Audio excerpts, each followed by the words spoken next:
قیامت ہوگی تو کیا ہوگا؟ قرآن کہتا ہے ونفخ فی الصور، ایک سور پھونکا جائے گا، 2 مرتبہ سور پھونکے جائے گے۔ پہلی بار سور پھونکا جائے گا، قیامت اچانک آئے گی، ما تأتیہم الا بغتہ، قرآن کہتا ہے اچانک آئے گی۔ حضور نے فرمایا حتیٰ کہ ایک آدمی کپڑا خرید رہا ہوگا، کپڑا ناپا جا رہا ہوگا، اتنے میں سور پھونکا جائے گا، قیامت آ جائے گی۔ جب قیامت آئے گی تو سارے کے سارے بے ہوش ہو جائیں گے، سب پر موت آ جائے گی۔ فصعق من فی السماوات ومن فی الارض الا من شاء اللہ، سوائے اس کے جو اللہ کے علم میں ہے، باقی سب مر جائیں گے، سب پر موت ہوگی۔ ثم نفخ فیہ اخری فاذا ہم قیام ینظرون، رب کہتا ہے پھر دوسری بار سور پھونکا جائے گا، تو جب سور پھونکا جائے گا اٹھ کے کھڑے ہو کر دیکھ رہے ہوں گے۔ اب قبروں سے اٹھنے والے مر کے جو قبروں میں پڑے ہیں انہیں بھی اٹھایا جا رہا ہے، اور کس حالت میں اٹھائے جائیں گے؟ کبھی اپنی خلقت پہ غور کرو۔ حضور نے فرمایا یحشر الناس، لوگ قیامت کے دن اٹھیں گے، کیسے اٹھیں گے؟ حفاتن، ننگے بدن ہوں گے، ننگے پاؤں ہوں گے، غیر مختون ہوں گے۔ کما بدأناکم اول خلق نعید، جیسے تم پہلے ماں کے پیٹ سے آئے تھے ویسے قبروں سے اٹھو گے۔ امی عائشہ نے فرمایا یا رسول اللہ صلی اللہ علیہ وسلم، جب ہم قبروں سے اٹھیں گے تو کیا مرد عورتیں ننگے ہوں گے؟ فرمایا عائشہ کسی کو کسی کی کیا پرواہ ہوگی، سب کی نظریں اوپر اٹھی ہوئی ہوں گی، سب پسینے سے شرابور ہوں گے، سب کو اپنی فکر لگی ہوگی، کسی کو کوئی پتہ نہیں ہوگا، کسی کو کسی کی پرواہ نہیں ہوگی۔ اب اٹھیں گے، اب اللہ کی دربار میں جا رہے ہیں، ساری دنیا جا رہی ہے۔ حضور علیہ السلام نے فرمایا سب سے پہلے قبر سے میں اٹھوں گا، پھر ابو بکر اٹھیں گے، پھر عمر اٹھیں گے، میں ابو بکر و عمر کو لے کے ساتھ چلوں گا، پھر جنت البقیع والے اٹھیں گے، میں ان کو ساتھ لے کے چلوں گا، پھر جنت المعلا والے آئیں گے، میں ان کو ساتھ لے کے چلوں گا، پھر پوری دنیا سے لوگ آئیں گے، اللہ کے سامنے پیشی ہوگی۔ اب توجہ کرو، لوگ پیدل جا رہے ہیں، کچھ لوگ پیدل جا رہے ہیں، لیکن کچھ ایسے بھی ہیں جو چہرے کے بل گھسیٹ گھسیٹ کے اللہ کے سامنے جا رہے ہیں، چہرے کے بل گھسیٹ گھسیٹ کر اللہ کے سامنے جا رہے ہیں۔ صحابہ نے پوچھا حضرت چہرے کے بل کون چل سکتا ہے؟ میرے آقا نے فرمایا جو رب پاؤں کے بل چلا سکتا ہے وہ چہرے کے بل بھی چلا سکتا ہے۔ یہ کون ہے جو چہرے کے بل چل کے جا رہے ہیں؟ یہ اللہ کے نافرمان، یہ فاسق اور فاجر، یہ اسی حال میں جا رہے ہیں۔ اور کچھ لوگ اس حال میں جا رہے ہیں، وہ چیونٹی سے چھوٹی شکل اختیار کر جائیں گے، چیونٹی سے چھوٹی شکل، اور انہیں اللہ اپنے پاس بلا رہے ہوں گے۔ حدیث میں آتا ہے وہ جا رہے ہیں، لوگ ان کو پاؤں کے نیچے رونتے ہوئے جا رہے ہیں، ہے یہ انسان لیکن چیونٹی سے چھوٹی شکل بن گئی۔ یہ کون ہے؟ فرمایا یہ وہ ہیں جو دنیا میں تکبر کیا کرتے تھے، دنیا میں بڑائی کیا کرتے تھے۔ تکبر نہ کرو، تکبر عزازیل را خوار کرد، بزندان لعنت گرفتار کرد۔ شیطان کو تکبر نے ذلیل کیا، شیطان کو تکبر نے رسوا کیا، شیطان کو تکبر نے برباد کیا۔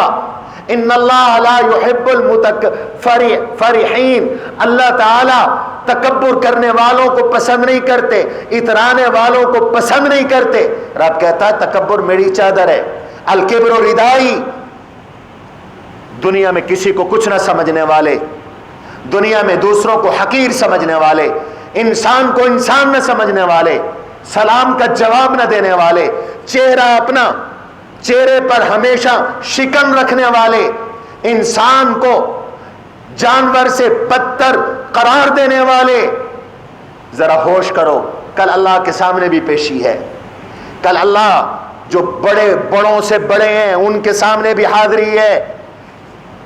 کچھ لوگ ایسے بھی ہوں گے جو اللہ کے سامنے اس حالت میں جا رہے ہوں گے کہ وہ پاگل ہو چکے ہوں گے، وہ پاگل ہو چکے ہوں گے۔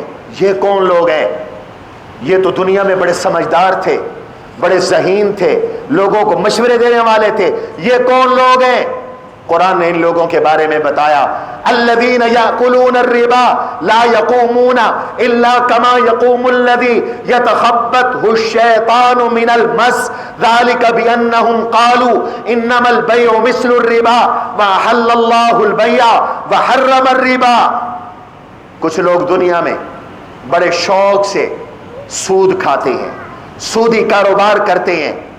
اللہ نے فرمایا سود چھوڑ دو، اور اگر تم سود نہیں چھوڑتے تو یاد رکھو پھر قیامت کے دن اس حالت میں پیش ہوو گے کہ تم پاگل بن چکے ہو.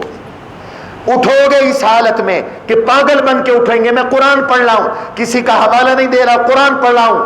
مفتی صاحب سے پوچھو الذین یاکلون الربا لا یقومون الا کما یقوم الذی یتخبطہ الشیطان من المس. کچھ لوگ اللہ کے سامنے اس حالت میں پیش ہوں گے کہ ان کے چہرے بالکل کالے سیاہ ہو چکے ہوں، تبے کی طرح سیاہ، چولہے کی طرح سیاہ. یہ تو قرآن نے کہا یوم تبیض وجوہ وتسود وجوہ. بہت سے چہرے کالے ہوں گے. اور کب؟ جب باپ بھی موجود ہوگا، دادا بھی موجود ہوگا، بیٹا بھی ہوگا، پوتا بھی ہوگا، حسب بھی ہوگا، نسب بھی ہوگا، اوپر کی نسل بھی ہوگی، نیچے کی نسل بھی ہوگی. علی رؤوس الاشہاد. کوئی چھپ نہیں سکے گا، بلڈنگ میں نہیں، گھر میں نہیں، دفتر میں نہیں، سب کے سامنے پیشی ہو رہی ہے. کچھ لوگوں کے چہرے سیاہ، کچھ لوگوں کے چہرے سفید، چمکدار، تر و تازہ، بارونق. وجوہ یومئذ ناظرہ الی ربہا ناظرہ ووجوہ یومئذ. بہت سے چہرے تر و تازہ اور بہت سے چہرے علیہم غبرہ ترہقها قطرہ اولئک هم الکفرۃ الفجرہ. غبار آلود، ان کے چہرے کالے سیاہ. یہ کون ہے؟ یہ وہ لوگ ہیں جن کا اللہ پہ ایمان نہیں، اللہ کے نبی پہ ایمان نہیں. یا اللہ کے نبی پہ ایمان ہے، دین کو گھٹاتے ہیں، دین کو بڑھاتے ہیں. یہ سفید چہرے والے کون ہیں؟ جن کا اللہ کے نبی پہ ایمان ہے، اللہ کے نبی کی سنتوں کو اختیار کرنے والے ہیں. حدیث میں آتا ہے ہم اہل السنہ، جو سنت والے ہیں اللہ ان کے چہرے قیامت کے دن سفید فرما دیں گے، روشن فرما دیں گے. یہ دو منظر ہیں، اللہ کے سامنے پیشی ہے. آگے کیا دیکھو گے کہ ایک بہت بڑا ترازو لگا ہوا ہے. وَنَضَعُ الْمَوَازِينَ الْقِسْطَ لِيَوْمِ الْقِيَامَةِ. یہ ترازو، اس کا اتنا بڑا پلڑا ہے، زمین اور آسمان کا درمیان کا خلا اس پلڑے سے بھرا ہوا ہے. 7 زمینوں اور 7 آسمانوں سے بڑا ایک پلڑا. ایسے 2 پلڑے ہیں، نیکیاں ڈالی جا رہی ہیں، گناہ بھی ڈالے جا رہے ہیں.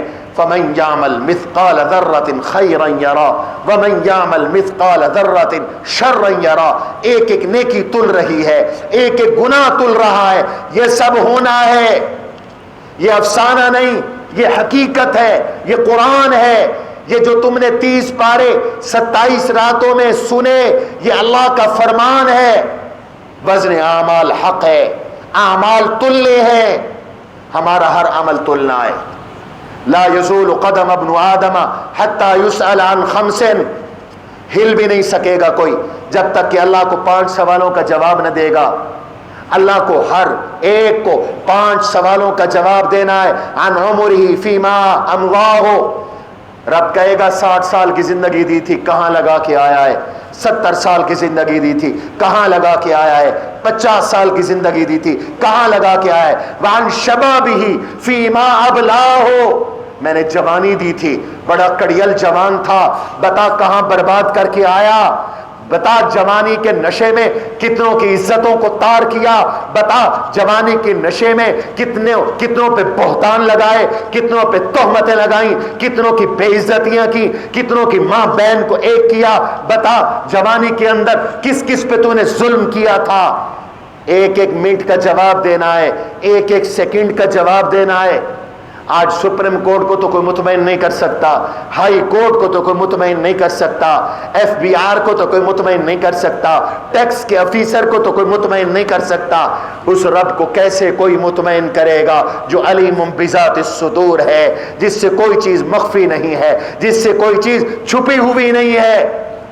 اب اعمال لائے جا رہے ہیں، اعمال دیکھے گا.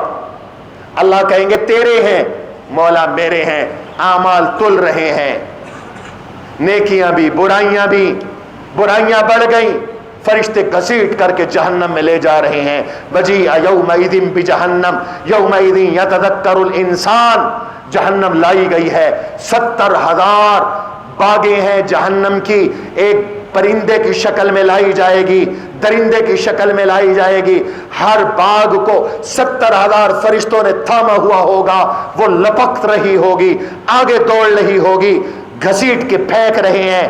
ایسا بھی منظر آ جائے گا، ایک آدمی کو ایک نیکی کی کمی ہوگی، ایک نیکی کی، اب وہ ایک نیکی کے لیے باپ کے پاس جائے گا، نجات کے لیے ایک نیکی چاہیے، نہیں ملے گی، باپ بھی انکار کر دے گا، بیٹا بھی انکار کر دے گا، بھائی بھی انکار کر دے گا، بہن بھی انکار کر دے گی، حتیٰ کہ بیوی بھی انکار کر دے گی۔ یوم یفر المرء من اخی و امہ و ابی و صاحبتہ و بنی لکل امرئ منہم یومئذ شأن یغنی، یہ بھی حالت ہوگی۔ لیکن ایمان والو، ایک سہارا ہمارا ہے، اور وہ سہارا اللہ کی وحدانیت کا سہارا ہے، حضور کی شفاعت کا سہارا ہے۔ اس سہارے پر ہم جی رہے ہیں، اور قیامت کے دن اللہ اس کی بھی لاج رکھیں گے۔ میں نے ایک حدیث پڑھی ہے، بس یہ حدیث سنا کر بات ختم کرتا ہوں۔ رحمت عالم صلی اللہ علیہ وسلم ارشاد فرماتے ہیں، ایک آدمی ایسا بھی لایا جائے گا، اس کے اعمال کھلیں گے، اس میں صرف ایک پرزہ ہوگا نیکی کا، صرف ایک کاغذ ہوگا۔ اللہ تعالیٰ کہیں گے تولو اس کو بھی، وہ کہے گا الہ العالمین تولنے کی کیا ضرورت ہے، بس مجھے میرے انجام کا پتہ چل گیا۔ ایک طرف اتنے رجسٹر گناہوں کے، اور ایک طرف ایک پرزہ، ایک کاغذ کا ٹکڑا، اس کے اوپر ایک چھوٹی سی تحریر، آپ کیوں تولتے ہیں؟ اللہ فرمائیں گے نہیں، میرے ہاں تو عدل ہے، انصاف ہے، میں تو تولوں گا۔ بالآخر اللہ تولنے کا حکم دیں گے، لیکن پہلے فرمائیں گے دیکھ لے یہ تیرے اعمال ہیں، کسی اور کے تو نہیں، الہ العالمین میرے ہیں، تو نے کیے تھے، الہ العالمین میں نے کیے تھے۔ اللہ فرمائیں گے تولو، تلیں گے۔ ہانگ کانگ کے مسلمانوں، عجیب منظر ہوگا، اس کے اعمال تلیں گے، ایک پلڑے میں گناہوں کے رجسٹروں کے رجسٹر، اور دوسرے پلڑے میں کاغذ کا ایک ٹکڑا، اور اس پر لکھا ہوا کیا ہے میں بتاتا ہوں۔ کاغذ کا یہ ٹکڑا جب نیکیوں کے پلڑے میں ڈالا جائے گا تو غیر متوقع طور پر یہ کاغذ کا ایک ٹکڑے والا پلڑا بھاری، اور سارے کے سارے گناہ کا پلڑا ہلکا۔ وہ کہے گا الہ العالمین یہ کیا ہے؟ اللہ فرمائیں گے اس کاغذ کو کھولو، دیکھو۔ کاغذ کو کھولیں گے تو لکھا ہوگا لا الہ الا اللہ، لا الہ الا اللہ محمد الرسول اللہ۔ اس نے اخلاص کے ساتھ کلمہ پڑھا ہوگا، اللہ کے ہاں اس کے گناہوں پر اس کا یہ کلمہ بھاری ہو جائے گا۔ اللہ کہیں گے میرے بندے کو جنت میں لے جاؤ۔ اس لیے کہتے ہیں اللہ سے ڈرتے بھی رہو، وہ قہار ہے۔ اللہ سے رحمت کی امید بھی رکھو کہ وہ غفار ہے، بخشنے والا ہے۔ دوستو یہ قیامت حق ہے، اللہ کے سامنے پیشی حق ہے، اعمال کا تلنا حق ہے، پھر پل صراط حق ہے۔ اعمال کے تلنے کے بعد پھر پل صراط پہ جا رہے ہیں۔ یہ ایک جہنم کے اوپر پل ہے، خطرناک قسم کی، اس میں صرف مومن پار کر سکے گا، منافق نیچے گر جائے گا۔ اس دن کی تیاری کرنی ہے، اور اس کو آخرت اس لیے کہا گیا ہے کہ یہ بعد میں آنے والی ہے، یہ پیچھے آنے والی ہے۔ تو آج کا یہ دن ہمیں پیغام دے رہا ہے، اپنی آخرت بنائیں، اپنی دنیا حسب ضرورت بنائیں، اور اپنی آخرت بنائیں۔ اور آخرت بنتی ہے اللہ کے احکام سے، آخرت بنتی ہے حضور کی اطاعت سے، آخرت بنتی ہے قرآن پہ عمل کرنے سے، آخرت بنتی ہے مسجد سے، آخرت بنتی ہے روحانیت سے، آخرت بنتی ہے اللہ کے ذکر سے۔ اپنے روزانہ کے معمولات میں آخرت کے لیے وقت نکالیں۔ اللہ مجھے اور آپ کو آخرت کی تیاری کی توفیق نصیب فرمائے۔ بلند آواز سے آمین کہیں۔ قد عظمت فللأمجاد بانيها ومن يسعى إلى العليا بما فيها